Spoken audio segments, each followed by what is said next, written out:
Ix-xlukkajri u r-residenti f'lokalitajiet tal-madwar ser ikollhom l-opportunità li jirċievu l-kura primarja tagħhom minn berġa tas-saħħa ġdida f'Marsa Xlokk. Fost is-servizzi li ser joffri dan iċ-ċentru hemm dawk ta' tobba, podjatrija, fiżjoterapija u kura s-saħħa mentali fost oħrajn. Il-kap eżekuttiv tal-kura s-saħħa primarja Roseanne Camilleri spjegat li din il-berġa ser toffri lill-komunità selezzjoni wiesa ta' servizzi bilan li jkunu aktar viċin il-komunità. Se jkunaw is-servizz tat-tabib u tan-nurs, tan-nutritionist, il-physiotherapy, se jkunaw ukoll il-mental well-being u l-podiatry flimkien ukoll mal-speech and language pathology.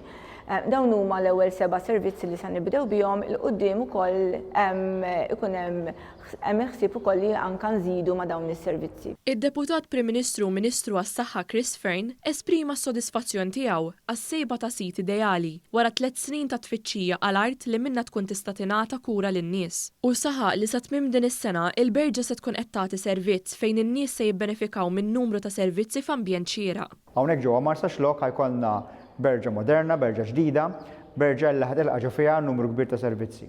Dan qed nagħmluh b'kollaborazzjoni mal-NDSF kif ukoll mal-Università ta' Malta illi flimkien qegħdin nagħmlu dal-proġett biex ir-residenti ta' Marsa Xlokk u n-nies ta' madwar ikollhom berġa fil-komunità tagħhom li tkun tista' tagħti servizzi tas-saħħa viċin tad-dar tagħhom. Iċ-ċentru tas-saħħa ser jinbena fuq art li kienet oriġinarjament proprjetà tal-Università ta' Malta u ser tingħata lit-tim ta' kura s-saħħa primarja wara ftehim li ntlaħaq ix-xahar li għadda.